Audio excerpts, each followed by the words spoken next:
Halo pemirsa, terima kasih untuk setia menonton tayangan kita dan jangan lupa subscribe official iNews Channel biar kita makin semangat memberikan informasi kepada Anda semua di rumah. Dan yang paling penting jangan lupa klik tombol lonceng agar kita semakin semangat memberikan informasi tentunya kepada Anda semua. Pemirsa, kita langsung bergabung ke Geraha BNPB Jakarta untuk mengikuti informasi terkini terkait penanganan COVID-19. Kita berkomunikasi dengan Allah Subhanahu wa Ta'ala. Dengan berada di rumah, kita bisa bersama keluarga kecil kita, keluarga inti kita, istri, suami, dan anak kita. Kita sama-sama bermunajat, bertafakur, berdoa kepada Allah Subhanahu wa Ta'ala. Semoga COVID-19 ini segera berlalu. Seluruh anjuran pemerintah kita taati, karena kebijakan pemerintah selalu berorientasi pada kemaslahatan. Kemaslahatan adalah inti daripada syariat. Innama wudi'atis syariat limaslahatil anam. Sesungguhnya syariat itu dibuat untuk kemaslahatan manusia. Oleh karena itu, sekali lagi, mari kita meningkatkan kualitas ibadah kita, menyambut bulan suci Ramadan bersama keluarga di rumah. Kita menerangi rumah kita dengan membaca Al-Quran. Sebagaimana hadis Rasulullah SAW, nawwiru buyutakum biqiraatil Quran. Terangilah rumah kalian dengan membaca Al-Quran. Mungkin selama ini kita kurang membaca Al-Quran di rumah. Mungkin selama ini kita tidak buka bersama dengan keluarga di rumah karena kita sibuk dengan pekerjaan kita sehari-hari. Mudah-mudahan COVID-19 ini membawa berkah buat kita semua, sehingga kita bisa beribadah bersama keluarga, kita bisa bermunajat, memohon ampun kepada Allah. Semoga coronavirus ini segera berlalu. Kita sama-sama ketahui bahwa sesungguhnya tidak ada yang terjadi di dunia ini melainkan izin dan sepengetahuan Allah Subhanahu wa Ta'ala. Wa iyamsaskallahu bidurrin fala kashifalahu illa huwa. Jika Allah menghendaki sebuah kemudaratan bagi kamu, maka tidak ada yang bisa menghalangi. Begitu pula sebaliknya. Oleh karena itu, mari kita berusaha dan wajib hukumnya kita mengikuti anjuran pemerintah, physical distancing, sebagaimana menjadi keharusan bagi kita semua. Tetapi tentu sebagai negara bangsa yang religius, sebagai umat beragama, di samping kita mengikuti anjuran pemerintah dengan pendekatan saintifik, akademik, dan empiris, kita harus terus juga melakukan berdoa, bermunajat, bertafakur kepada Allah Subhanahu wa Ta'ala. Semoga coronavirus ini segera berlalu, bulan Ramadan tiba dan coronavirus berlalu, insya Allah. Selanjutnya, sekali lagi saya ingin mengajak kita semua, mari kita mantapkan hati kita, mari kita ikhlaskan, kita yakini bersama bahwa berada di rumah, beribadah di rumah adalah sebuah keharusan dan pilihan yang harus kita ambil. Insya Allah, Allah memberkahi kita semua. Selanjutnya saya mempersilakan Bapak Ahmad Yuryanto selaku juru bicara penanganan COVID-19. Saya persilakan Pak Ahmad Yuryanto. Terima kasih. Assalamualaikum warahmatullahi wabarakatuh. Waalaikumsalam.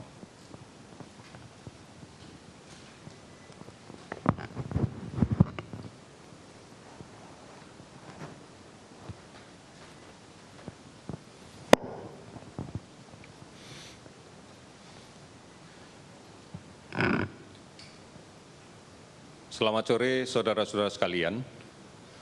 Kami akan menyampaikan progres penanganan pandemi COVID-19 yang secara terintegrasi dilaksanakan oleh seluruh kementerian dan lembaga di bawah koordinasi gugus tugas percepatan penanganan COVID-19. Yang pertama, pemerintah memiliki prioritas dalam mengatasi pandemi ini, yaitu prioritas di bidang kesehatan dan prioritas di bidang dampak yang dimunculkan di luar kesehatan. Gugus Tugas Percepatan Penanganan COVID-19 bekerja berdasarkan pada 6 arahan Presiden untuk membendung penyebaran COVID-19, yaitu yang pertama, pengujian sampel dilaksanakan secara masif, disertai dengan kontak tracing atau pelacakan kontak dekat dengan kasus yang positif secara lebih agresif dengan melibatkan seluruh aparat pemerintahan di daerah, baik aparat pemerintahan desa, RT, RW, ataupun dengan unsur kepolisian dan TNI. Ini tujuannya adalah untuk secara komprehensif kita bisa menemukan kontak tracing dan kemudian dilaksanakan screening terhadap kontak tracing tersebut, sehingga jika didapatkan kasus yang kemudian positif atau kasus yang kita duga memiliki gejala ke arah positif, bisa kita tindak lanjuti dengan isolasi yang ketat. Upaya ini dilakukan dalam rangka untuk membatasi kasus positif yang kita yakini sebagai sumber penularan bisa kita batasi agar tidak berinteraksi dengan kelompok rentan sehingga menimbulkan penularan yang baru. Kita sudah bisa menguji sampai dengan 17.900 sampel pada hari ini. Kita akan terus meningkatkan kapasitas ini. Kemudian arahan yang kedua adalah bahwa layanan konsultasi medis diharapkan bisa kita lakukan dengan menggunakan teknologi. Ini ditujukan adalah untuk mengurangi pergerakan menuju ke rumah sakit yang sudah barang tentu akan meningkatkan risiko terjadinya penularan. Telah banyak layanan telemedicine yang disiapkan oleh pemerintah, oleh swasta yang terintegrasi bersama-sama. Oleh karena itu kita harapkan semua masyarakat yang membutuhkan konsultasi medis bisa menggunakan fasilitas ini dalam rangka untuk mengurangi risiko terpapar penyakit ini. Kemudian yang ketiga, komunikasi harus dilaksanakan secara efektif, secara detail, secara baik dan transparan kepada semua pihak. Kita berharap bahwa masyarakat memahami betul pada tataran sampai dengan operasionalnya dari arahan-arahan, dari pedoman-pedoman, dari petunjuk-petunjuk yang dibuat oleh pemerintah. Oleh karena itu, kita harus meyakini bahwa komunikasi yang kita sampaikan kepada masyarakat bisa dipahami dan bisa dilaksanakan dengan baik. Kemudian yang keempat, sudah barang tentu disiplin yang kuat untuk menghadapi pandemi ini harus muncul pada masyarakat. Penegakan hukum akan dilaksanakan dengan bantuan aparat negara. Ini tujuan kita agar pedoman-pedoman, agar instruksi dan arahan yang sudah kita buat bisa dilaksanakan dengan disiplin. Hanya ini modal utama kita untuk memutus rantai penularan. Kemudian yang kelima, semua pihak diminta untuk memberikan jaminan atas kelancaran arus logistik. Ini menjadi penting karena bagaimanapun juga pada kebutuhan logistik yang harus disebar mulai dari pusat sampai daerah dan dari gudang-gudang logistik sampai ke daerah harus tetap berjalan dengan lancar, tetap berjalan dengan baik. Oleh karena itu semua pihak harus memberikan jaminan ini. Kemudian yang terakhir, kebijakan stimulus ekonomi yang telah dirumuskan oleh pemerintah harus betul-betul tepat sasaran. Kebijakan stimulus ekonomi harus betul-betul tetap sasaran dan berfokus pada pemutusan rantai penularan COVID-19. Saudara-saudara, kami berterima kasih atas kesabaran dan kemauan bekerja sama, karena kesabaran dan gotong royong kita saat ini sedang diuji. Mari kita siapkan stamina sosial kita dalam menghadapi ujian yang tidak ringan ini. Oleh karena itu, sudah pada saatnya tenggang rasa, gotong royong, dan saling melindungi yang merupakan jati diri bangsa Indonesia, saat inilah kita tunjukkan. Saat inilah kita buktikan. Saudara-saudara, tantangan risiko kesehatan dan dampaknya dalam kehidupan sosial ekonomi sudah cukup berat. Oleh karena itu, mari pastikan kita tidak perlu lagi menambah beban psikologis kita atas berita-berita dan informasi yang tidak benar, atas berita dan informasi yang tidak bisa dipertanggungjawabkan terkait dengan COVID-19. Kementerian Komunikasi dan Informasi terus-menerus melakukan pendeteksian terhadap sebaran-sebaran berita yang tidak bisa dipertanggungjawabkan yang berada di internet. Sudah ribuan sebaran hoax yang muncul di jejaring internet kita. Penegak hukum dalam hal ini Polri tengah menangani permasalahan ini dan terus akan melakukan penindakan terkait dengan sebaran berita yang justru hanya menimbulkan kepanikan, ketakutan, dan ketidaktenangan pada masyarakat. Oleh karena itu, mari bersama-sama kita tetap untuk berada dalam jalur informasi yang benar, jalur informasi yang bisa dipertanggungjawabkan, jalur informasi yang resmi diberikan oleh pemerintah dan diberikan oleh para ahli.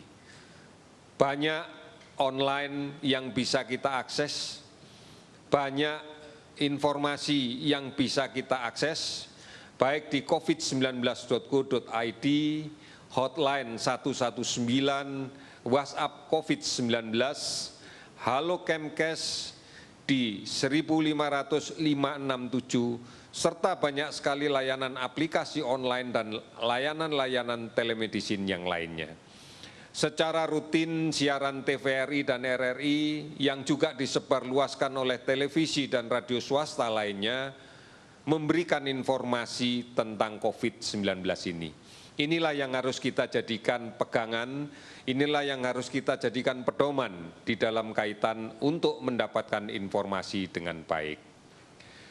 Terakhir, data kinerja kita terkait dengan pendataan kasus COVID per tanggal 17 April pukul 12.00 WIB. Uji laboratorium yang kita sudah laksanakan sekarang sudah aktif lebih dari 34 laboratorium dan sebentar lagi dalam waktu dekat kita akan menambah lagi dan meluaskan sebarannya. Spesimen yang diperiksa sudah lebih dari 42.000. Kasus yang diperiksa lebih dari 37.000. Hasil positif sampai dengan saat ini pada pukul 12 tadi adalah 5.923 orang. Hasil negatif 31.211 orang. Sementara kewaspadaan kita terhadap orang dalam pemantauan yang kita betul-betul harus perhatikan ada lebih dari 173.000. Pasien dalam pengawasan ada 12.610 yang nantinya ini akan menjadi prioritas untuk dilaksanakan pemeriksaan dengan PCR yang real time. Konfirmasi positif COVID-19 adalah 5.923. Kita bersyukur yang sembuh sekarang sudah mencapai 607 orang dan sudah barang tentu ini akan terus meningkat dalam jumlah yang cukup besar dalam beberapa hari ke depan. Kasus meninggal 520 orang. Seluruh provinsi di tanah air ini sudah terdampak, 34 provinsi. Kabupaten kota terdampak ada 214 kabupaten. Kalau kita perhatikan sebaran pasien sembuh yang paling banyak adalah berada di DKI Jakarta 204 pasien, di Jawa Timur 94 pasien, Sulawesi Selatan 43 pasien, Jawa Barat 41 pasien, Bali dan Jawa Tengah sama-sama 36 pasien.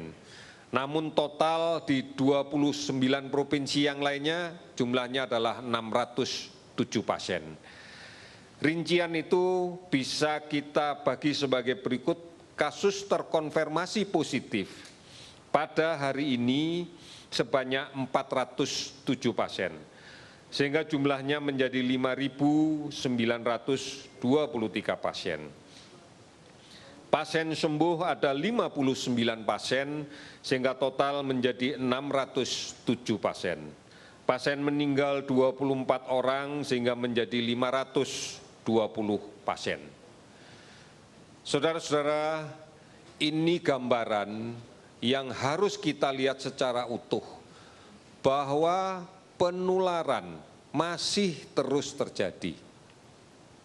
Ini sudah menjadi bencana nasional. Oleh karena itu, mari berpartisipasi lebih banyak dan lebih serius.